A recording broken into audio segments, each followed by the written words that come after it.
What's up, Eddie? Wait for a couple people to hop on here.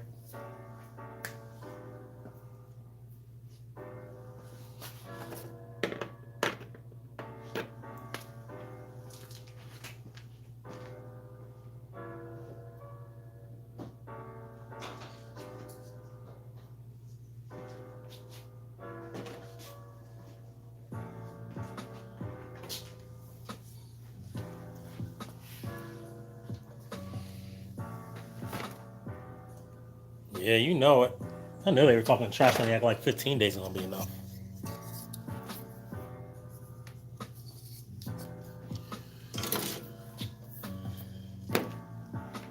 No way in the world.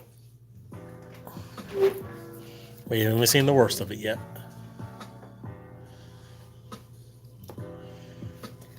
All right. So I don't even know what I showed you guys the other day. I think I was just playing around with it. I wasn't on video yesterday, and I came up with some ideas. See if I can get it back together enough. So first of all the things I don't have is a mini saw. I need to cut this whole section out so I can mount the midsection. It's gonna be a lot of hacking. This is gonna get hacked down so I can put the front part of the waist part in. So my lots might just get dremelled down.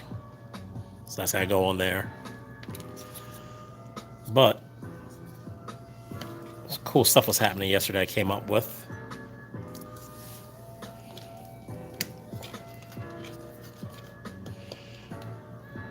I hopped on this one because Michael reminded me. I kind of said I was going to try to do this every day, so got to try to keep my word on that. Let's see. So somehow this will be sitting up here.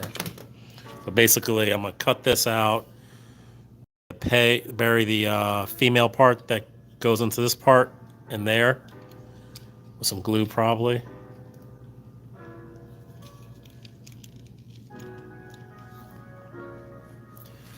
And then, let's get these skirts on. So I flip these skirts around. I was thinking about putting vents all the way down here because it'd be an easy way to fill the space in.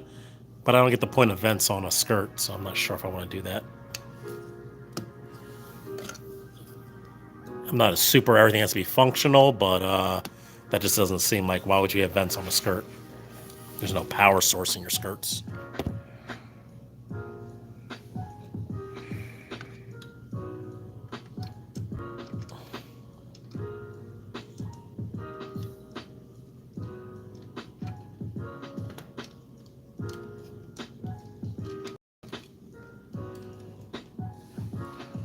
Check this out.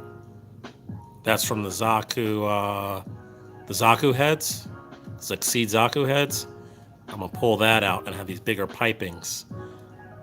I gotta figure out how to wrap the pipings a little tighter, but I think that's really nice because the pipes on it right now that come with the camphor are too small for this bulky lower body.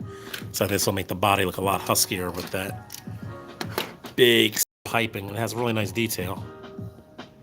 So I gotta figure out how to mount all that. This is gonna be fun.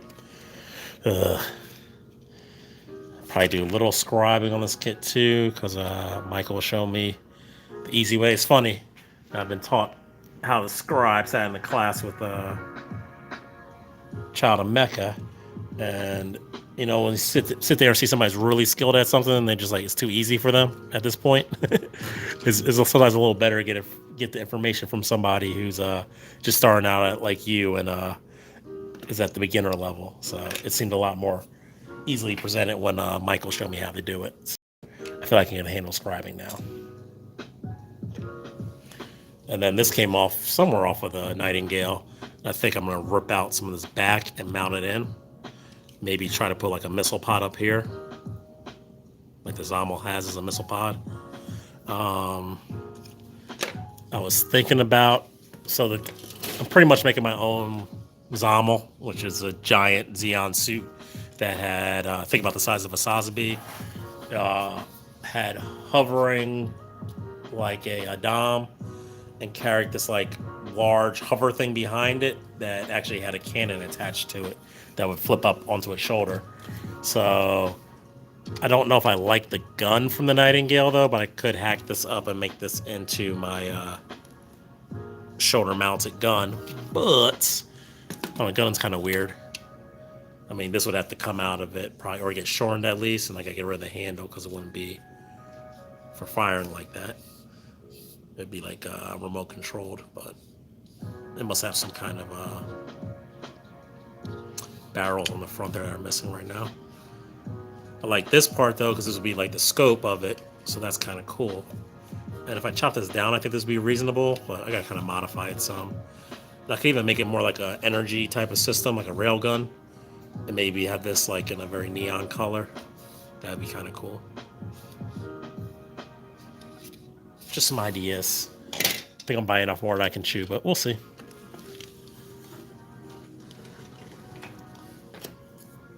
So that's that one.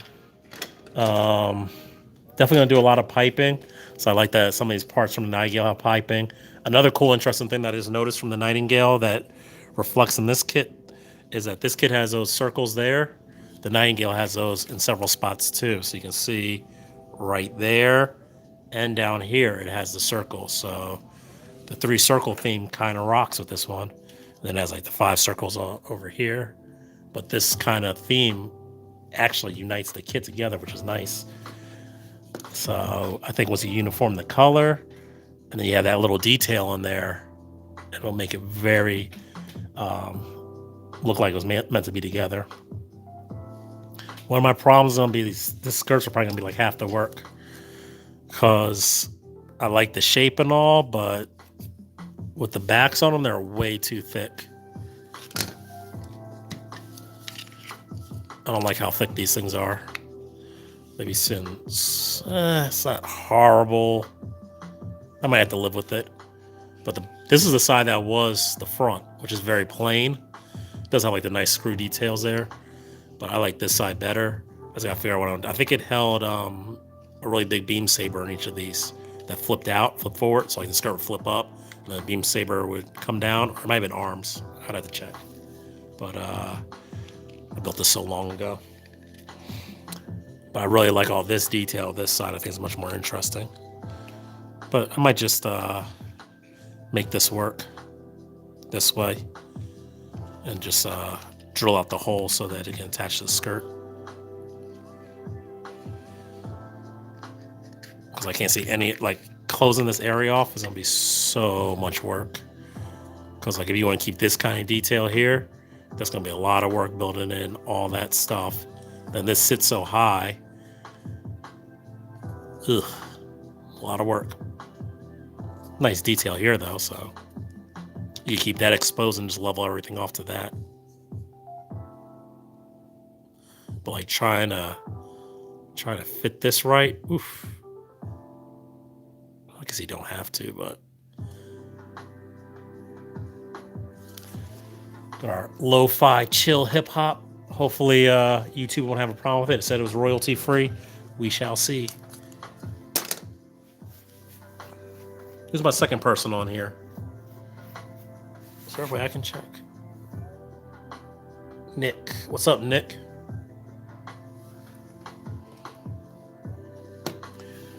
We got a small shipment in today. We will have a live sale tomorrow, probably about 5:30, 6 o'clock. Everybody who asked me when I posted that last week for any special orders, who hit me up, I tried to send them a link to the stuff that they ordered so they have first dibs on it. And the rest of the stuff will start appearing on the website tomorrow. Because I want it all bought up before we actually have the sale. But and also big thanks to everybody who's been buying gift cards. Obviously, they help me out a lot. They're pretty much like you guys loaning me money. And so you guys can come back in here and shop or whatever. And I've been doing that 5% off, so you guys get a little benefit out of it too. So thank you very much. Had a nice little bit of gift card sales last week. So thank you guys. All right.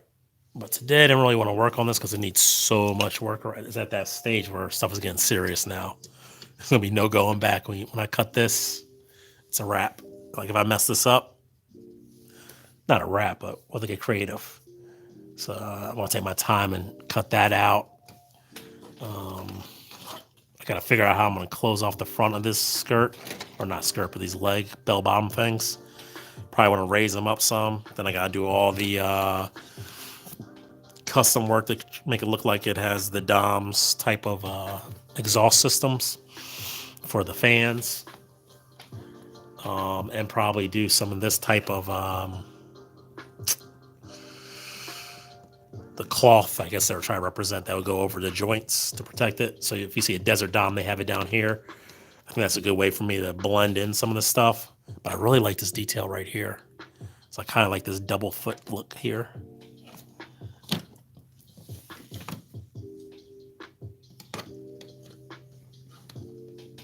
So I don't know if I'm even going to use that style. I might just do like a regular Dom where it doesn't have those.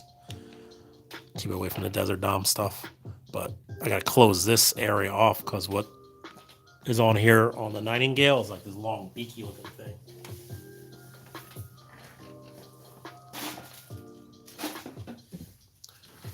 Which, oh no, that's just too big. It covers up my feet. So I want to wrap around to here. About like a Dom. So that'll be fun. Be all new stuff. A lot of scratch building. Pretty sure the paint job I'm going to do is going to be not like heavy weathering, but weathered from weather. So not too much chips and rust or anything like that. It's supposed to be much more like sun baked, water stained or something like that. Probably be either I want to do like a high contrast, like olive or sand color. Very military color. I think I'm like very military colors. And just do like something that's been out in the sun for a while.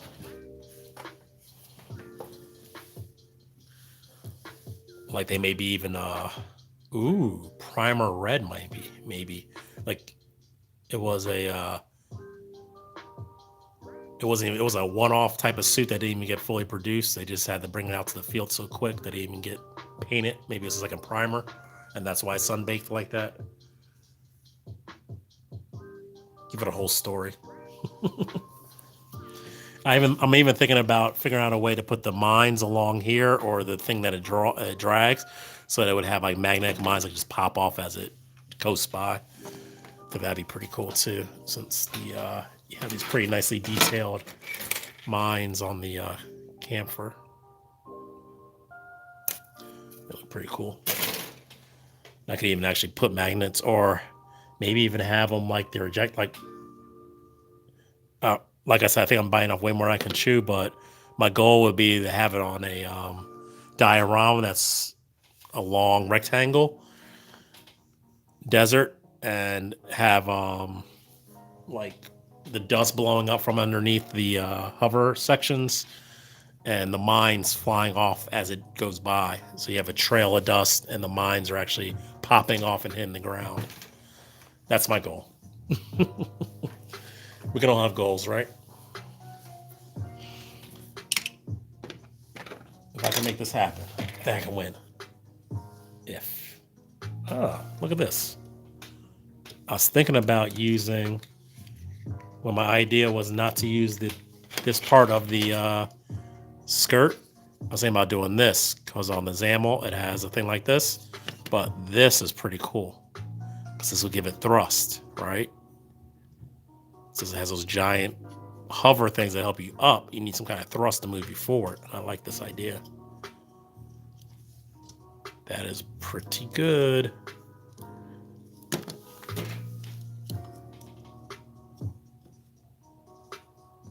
And that way I use more of the camphor, to just toss parts away.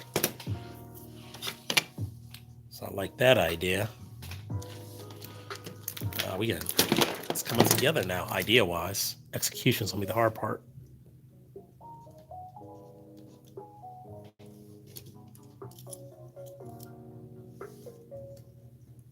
Yeah.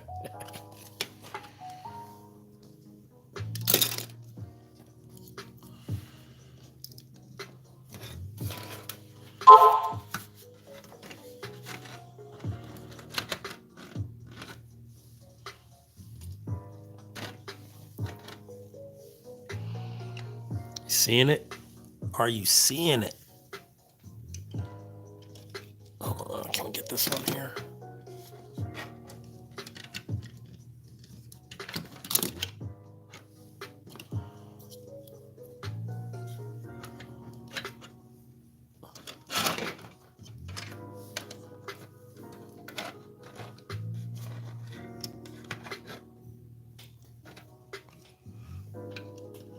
And basically something like that. It's gonna be tall. This is gonna be taller than a Sotheby when it's done.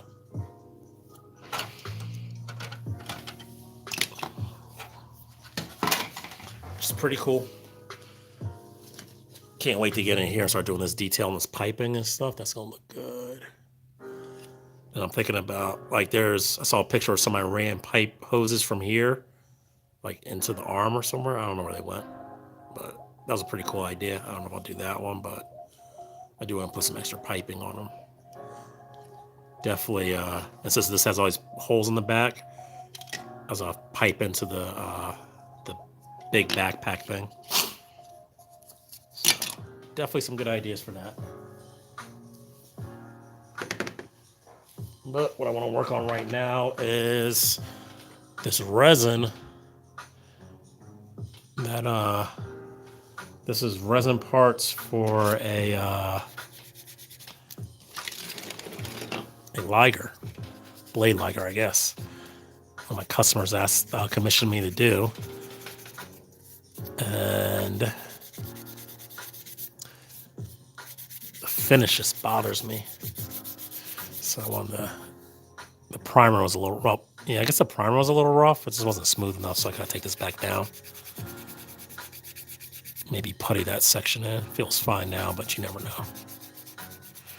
And I'm thinking about using that MIG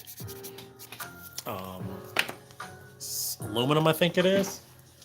Showed you guys last week, I believe. But I think for the blade side, at least, this will give you that really nice, like, kitchen knife blade look. See how it has, hopefully you guys can see the lines in there, right? Now this is way shinier than you're seeing on camera, but you can see the lines. I think I want that kind of effect going across at least the bladed side.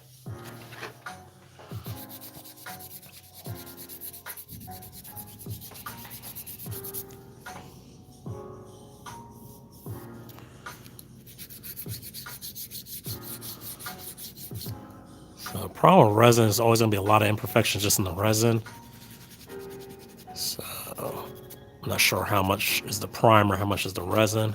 But a lot of times the stuff has to be like filled and stuff like that. So, oh, speaking of which, I was about to say, if you're a beginner, you shouldn't probably hop into resin kits, because if you want them to look good, they take a lot of work.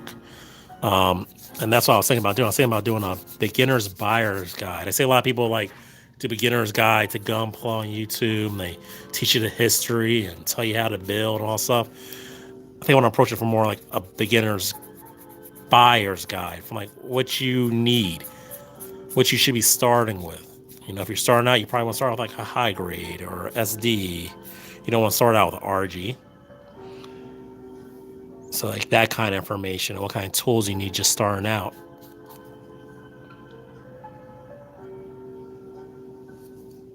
What kind of sparked this idea was I had a customer yesterday call me about paints. And he said he's just getting back into Gunpla. I'm not sure how much he built before, but he's asking me about paint. So I was like, well, what color do you want to paint it? And he just listed the colors that were on the Gundam, and it was a master grade. It was an Origin master grade, the RX-78 Origin. And I was like, well, unless you're really, and he's going to hand paint it. So unless you're an excellent hand painter, I don't see the point of hand painting a really good color separated kit already. That kit's amazing right out the box. I think all you need to do for that kit, top coat it. You'll have a lot better result. Now, if you're just die hard, you want to learn how to hand paint, go for it. But I think you should start on something smaller and cheaper. Don't jump in on a beautiful master grade and try to start hand painting it. It's not going to come out the way you wanted it to. But if you're the kind of person who likes to go hard, go hard.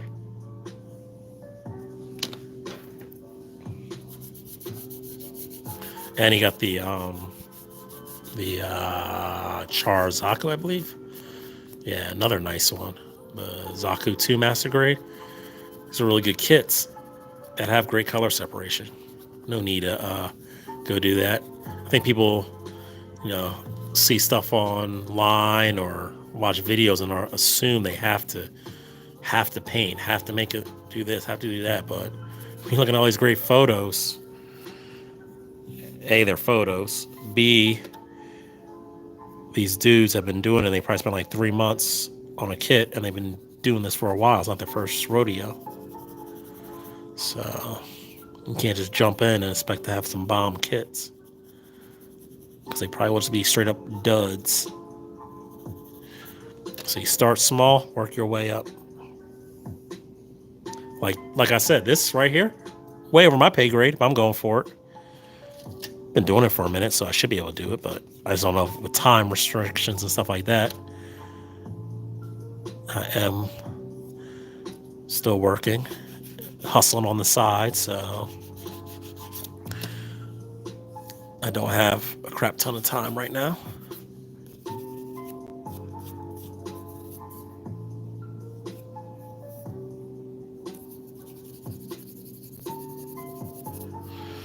So this is kind of an issue. I'm not sure if I can feel an edge, but between the paint, I stripped the paint all the way down to the resin again. There's a lot of like little imperfections in here, like those little dots. You can probably see those there. See those dots? Those bother me. You're really not going to know what's going to turn up in your paint in this kind of situation until you prime it again.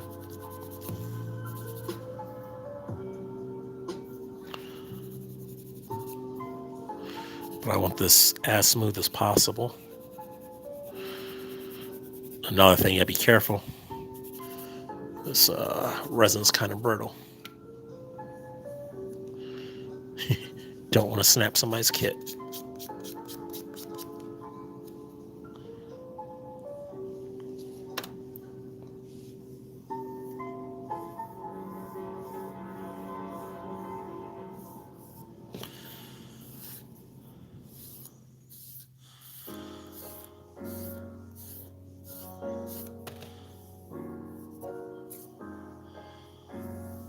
I think that might be ready for primer to see what it's really doing.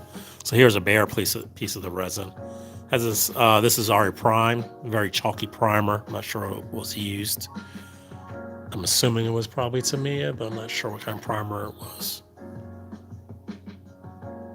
Yeah, sorry, it's not coming in there. Yeah, it's pretty cool detail though.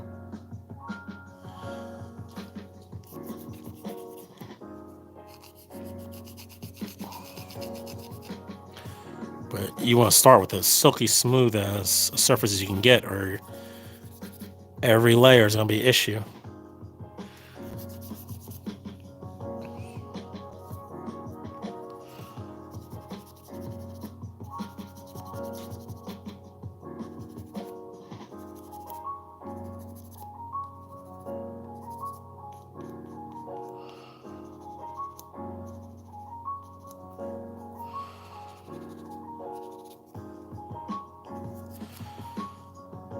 All right, that's not looking too bad, except in here.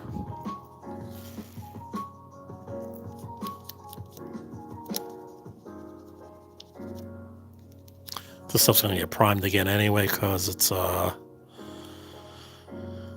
since I'm doing a metallic, I want to put a black base under it or a very dark base.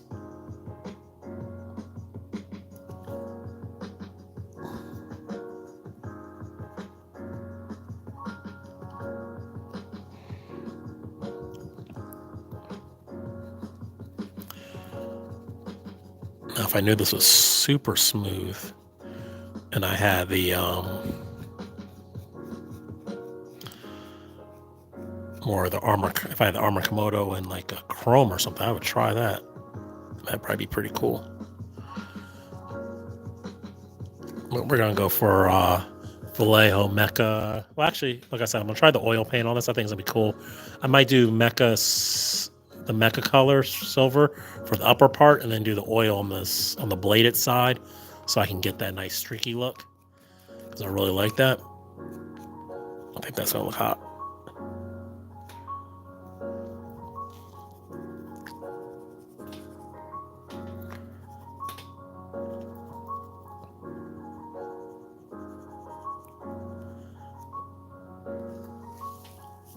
If I was gonna work on this much longer, I would definitely go get a mask, because you should not be breathing in resin. Right now, I'm still just saying mostly the primer level, but I'll crop a mask when I work on this some more.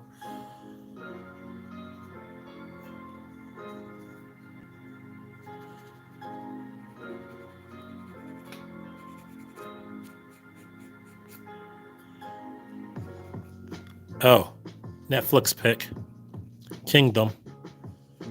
Yeah, I've been watching that. I think Jim put me onto that one actually last year. First season was good. Second season seemed even better. So, only thing I have issue with the show is, so it's a Korean zombie movie basically, and probably like 1400s. They have cannons and they have rifles, so maybe it might even be like the 1600s. Yeah, it's probably more like 1700s. Yeah, definitely. But there's a little bit of Korean TV is very famous for the Korean dramas. There's a little bit of like that dramatic emphasis every once in a while. It seems I'm just like, stop staring, he's gonna die, just run. Gets on my nerves. Like, you don't have to look at the hero die. Like, he did it for you guys. Don't make it a moment. He died so you guys can run. Stop staring. And then there's just like, the normal horror type of movie type of stuff where you're like, you idiots, you should have done it this way. So, but those are just normal. That's a normal horror criticism. Whenever you watch a horror movie, you're like, why did you do that? Especially like a zombie or any kind of infectious thing.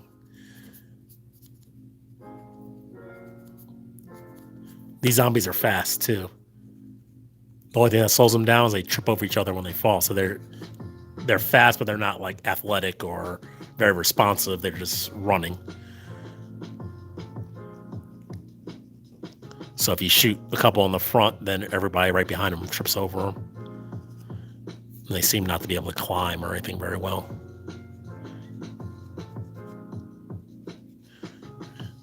I love that zombies never know how to use their thumbs. They can't open stuff. Turn into animal, and you just all of a sudden forget how to use a thumb.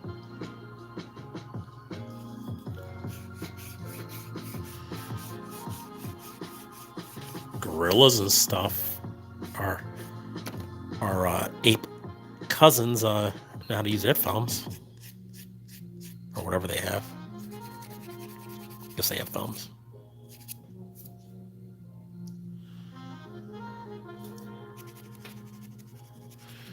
All right, guys, I'm gonna bounce out of here. I'll catch up with you tomorrow. Like I said, we got the After Dark sale, 6 o'clock, 5:30, 6 o'clock. I'll post it up.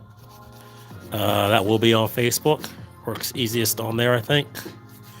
Make sure you got your Facebook working. And I'll talk to you later. Peace.